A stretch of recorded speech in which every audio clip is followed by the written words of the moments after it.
This Christmas will be a debt-free Christmas for me. Yeah.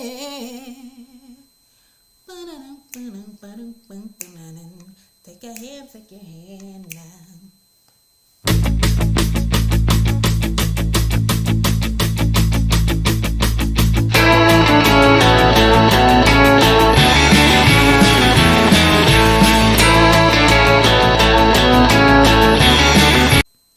What's up out there to all of my fellow gold diggers? This is your girl Rita, also known as the self-proclaimed gold digger. If this is your first time to my channel, welcome. I am so glad to have you. But if you are a fellow gold digger, then welcome back. Y'all know I love and I appreciate each and every one of you. All right, so we just finished up Thanksgiving. We are in full swing into the holiday season, Christmas season, if that is what you celebrate. And today I am coming to you to show you how you can have a debt-free Christmas, okay? I know Christmas is right around the corner. It's not too late for you to have a debt-free Christmas, and some of these things you can implement to get you ready for the next Christmas as well, okay?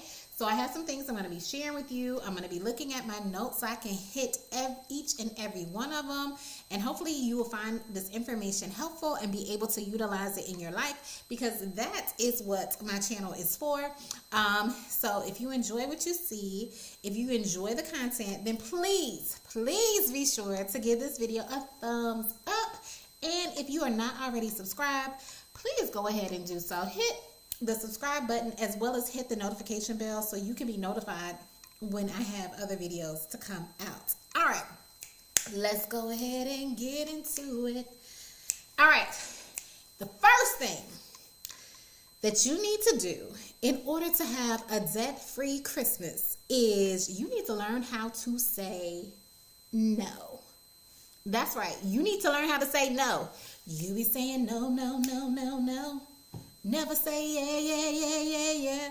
Learn how to say no. What I mean by that is please remember, you are not obligated to get anyone a gift, or, you know, don't feel obligated to travel or do certain things if you don't have the money to be able to afford it, okay? I know the holidays are a time where we try to share love, get together with family, with friends and stuff like that, but sometimes we can't afford to get everybody and their mama a gift. We can't afford to go and travel and see all of our cousins, our aunties, our uncles, and all that kind of stuff, because we just can't afford it. I mean, they haven't declared it as a recession, but inflation is high. We can't do these things. And even if inflation wasn't high, we may not still be able to do some of those things. So please don't feel obligated to get anyone a Christmas gift. Learn how to say no and be comfortable with saying no, that you just can't get someone a gift, okay? I joke and say I only buy gifts for the people that I can claim on my tax returns. If you're not on my tax returns, then you probably not getting a gift. I jokingly say that. I do try to spread love during Christmas time, but through gifts and things of that nature. But yeah, learn how to say no. You are not obligated to get anyone a gift, okay? Now, once you have your conscience clear about that, the next thing that I want you to do is figure out, well, who gonna make the list? Who made the list, okay? Who, after you evaluated who you want to give gifts for, maybe it's friends, maybe it's family, whatever, who is actually going to be on your list. Make that list, keep that list readily available and handy so that you can easily look at it and be able to identify, okay, this is on my list, this is who I need to be shopping for. Now, once you have your list, also you want to create a Christmas budget. Now, these can be interchangeable. You can create your budget first and then create your list, because maybe sometimes when you make that budget, you be like, they ain't making the cut because I don't have the money to be getting all these people gifts. So these can be interchangeable. You can either make your list first and then make your budget, your Christmas budget, or and this is your Christmas gift giving budget, I should say, Or you can make your Christmas gift giving budget first and then determine who is going to be on that list, okay? Now, once you have done those two things in whichever order that you choose to do them in, next you want to make a list of potential items you want to get for each person. And I say that because you don't just want to have one item on there unless somebody told you like, hey, this is the item that I want or whatever. But you want to try and have about 2 to 3 gifts that you can potentially give to people. And I'm not saying you're buying them 2 to 3 gifts, but just 2 to 3 gift ideas of things that you can possibly give someone. So that way when you're going shopping, it's not like you are hard set on this one thing. If you find something similar, if you find something else or whatever, you can go ahead and purchase that thing and get that person checked off your list. Now, when you also make that list of potential gifts that you want to give the people who made the cut, also make sure you put a dollar amount beside that as well so that you can stay in line with your Christmas budget. So if you said that for Aunt Susie, you were only going to, she made the list, but you were only going to spend $25 on her, do not get Aunt Susie a gift that's $50, okay? Because that is going to mess up your budget. So make sure when you make your list, you write down the list, you write down some gift ideas that you want to get these individuals, but also the amount you want to spend for each person. And you writing down some of the gift ideas for these people can also help you figure out, hey, is it going to be in line with my budget as well? Because maybe Aunt Susie wants this expensive gift that is $75, but you have only budgeted for her $25 or whatever. So you can say, hey, Aunt Susie, I don't have it in my budget to get you this gift, but here's a $25 gift card, and maybe you can use the rest of your funds to help you get that gift that you want or whatever. And that way you're not going broke or going in the hole trying to please everybody, okay?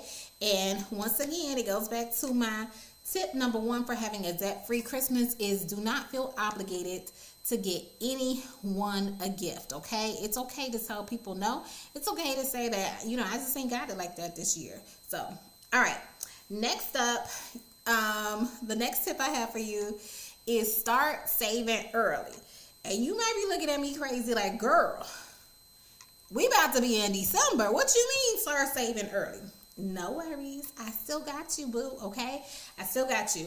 But ideally, you want to start saving early. So what that means is start looking into next month, into January, February, that kind of thing, and start planning out your Christmas budget and seeing what you need to set aside for Christmas, okay, into the future. But if you have not planned early, if you're like literally right now and you're like, I only got like a month till Christmas, here are some things that you can do to kind of help you have a debt-free Christmas, all right? One of the things you can do is to shop your home or closet. Like literally, I am sure there are things in your home, closet, garage, whatever, that you have that are brand new, might even still have tags on them, stuff that you might have bought for yourself and still have not used, that you can possibly gift to someone else because they are brand new.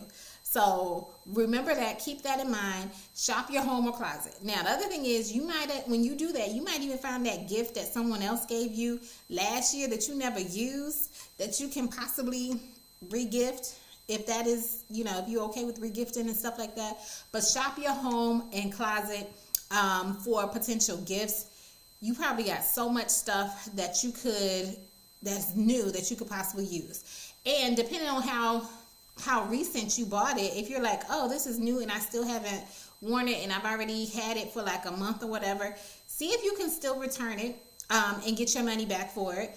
Or if you can't return it, see if you could possibly get like store credit, so that way you will have some funds possibly to use in that particular store to get a gift for someone else, because some stores do have return policies up to 60 days. I haven't really seen anyone who might have any longer than that. So if you know you've had the item for 3 weeks, a month, something like that, and you still haven't used it, see if you could possibly return it to the store and get some money to help fund you that way. So that's one way, if you have not saved early, that you can possibly find some more money. Another way that you can possibly find some more money is to take inventory of your gift cards. See what gift cards you have accumulated this year. Now, I do this every year as I'm planning early. I really don't use, if I'm given a gift card, I really do not use the gift card. I will save it up, and at the end of the year, I'll use my gift cards to go buy stuff for Christmas. So as of like right now, I believe I have about $150 or $175 worth of gift cards that I can use to go out and purchase gifts. So that's $175 of my own money that I do not have to spend. Also, just recently, you know, be mindful of the gift cards you get like from shopping and stuff like that. Like I shop at Target, like depending on what you buy at Target, like just this last week or whatever, I got a $10 gift card. Around this time of the year, those kinds of gift cards too, like a store gift card, usually from Target. Usually I'm reusing my Target gift card now. I'm reusing that one. But usually around this time of year, I typically try to hold on to those Target gift cards and see if I can use it to give to someone else. And it's just a gift card I got from just making an everyday purchase of things that I was already planning on buying, okay? Another thing you can do if you have not planned early or started saving early for Christmas is to cash in on your cashback rewards or your cashback money from credit cards and apps. So I'm also doing that as well. That is what I do every year too. I have a gas app. It's Upside. I'll have to, when I edit the video, I'll put my link for Upside. It's like every time you purchase gas, you get cash back. I know with them, I have like close to $200 from me saving up throughout the year. So that's another $200 I'm going to have to go Christmas shopping with. And then also, I use Ibotta, which is how you get cash back on groceries. Now, I've been kind of slack with that one, but I have about $20 or $25 on Ibotta because I usually forget to scan my receipts. But if you're really good about doing that, there are apps where you can scan your receipts like Ibotta, Fetch, I think like Ebates, I think is what it's called. Those different apps, and they give you points or money back that you can cash in and use it. You know, you can get cash in your account or get like gift cards to be able to use, and you can use that. So I plan on cashing in those apps as well to use to spend for my holiday shopping. Also, I have a credit card where I get cash back on my purchases. I think I shared with you guys, I used that. I had so much cash back. I used that when I did my kids' back to school shopping, and now it's coming around again where what I've saved so far since doing their back to school shopping, I should have about another $300 in cash back rewards that I will be using. So that's already for my Christmas budget. Between the different apps and stuff that I have and my gift cards, that's about $700 that I don't have to spend, or I don't have to go into my money to do. So look into those things. And like I said, if you have not utilized any of these tools, start utilizing them now, because it's like a automatic savings, especially if you don't dip into it and pull out any money throughout the year, and it will add up. And you can pull that money out when it's time for you to do your Christmas shopping, okay? Also, something else you can possibly do, look into, because it's the holiday season, see if there's anything you can do where you can possibly make some extra money. Maybe it's doing a side hustle. Maybe it's picking up a part-time job, usually companies are usually hiring holiday workers and things of that nature. If you have the time, you can possibly look into that, or see if you can get overtime at your job just so you can generate some extra money, so you'll be have that to spend for Christmas shopping. Now, ideally, what you would like to have, and this is what I want y'all to start planning for the next Christmas of 2024, is to create a Christmas sinking fund. And that is where you're setting money aside each week, each month, however you decide to do it, and it's already designated for Christmas. So then when Christmas rolls around, you already have that money for you to spend, okay? And that's essentially what I'm doing with those apps and my credit cards and things like that. It's like a forced sinking fund, so to speak, where this money is saved away. But ideally you can create that on your own. And even if you were to save $50 a week for 40 weeks, because you don't want to plan it out for 52 weeks, like for the whole thing, because you got to start shopping early, like Black Friday shopping. So if you save $50 a week for 40 weeks, which gives you about 3 months lead time or whatever, for you to be able to go shopping, so you can start shopping in October, ideally with the 40 weeks or whatever, you would have $2,000 over that span of time, over that 40-week period.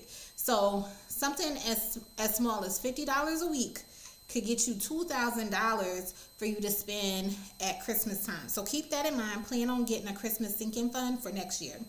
All right. Now, how to have a debt-free Christmas is the next thing I want y'all to do or not do is please, please, please don't go into credit card debt just to fund Christmas, okay? If you know you can't pay it off by that next month, just don't get it. Don't get it. It's not worth going into credit card debt for it, okay? And fun fact, or something I heard a long time ago from my pastor in Philly, he was like that the tithes and stuff, like statistics have shown that tithes decrease in like January. It was either like January, February. It's like the beginning of the year. The tithes decrease, and it is linked to the fact that people are trying to pay off their credit card debt.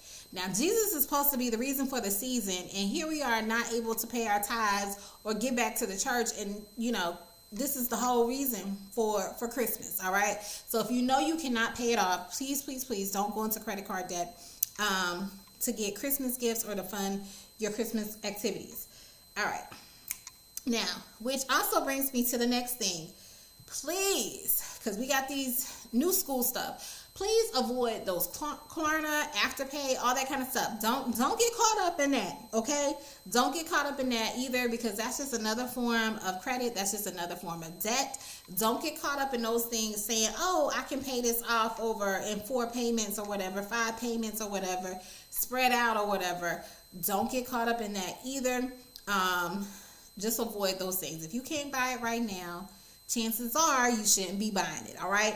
Now, the 9th thing that I have for you to help you stay debt-free this Christmas is to remember to budget for other holiday expenses. That includes like food, travel, decor, outings, parties, clothes, those kinds of things, because you don't realize, like, your Christmas decorations, if you want to decorate your house, you want to make sure you're not going crazy getting all these Christmas decorations, even though they look cute and everything, and your house is beautiful, boo, okay?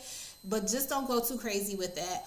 Also, like I said, with food, if you're going to different people's houses, if you're going to different parties and stuff like that, sometimes you have to bring, or not have to bring, but you're asked to bring dishes. There are certain foods that you eat during the holiday times. Make sure you include that in your budget.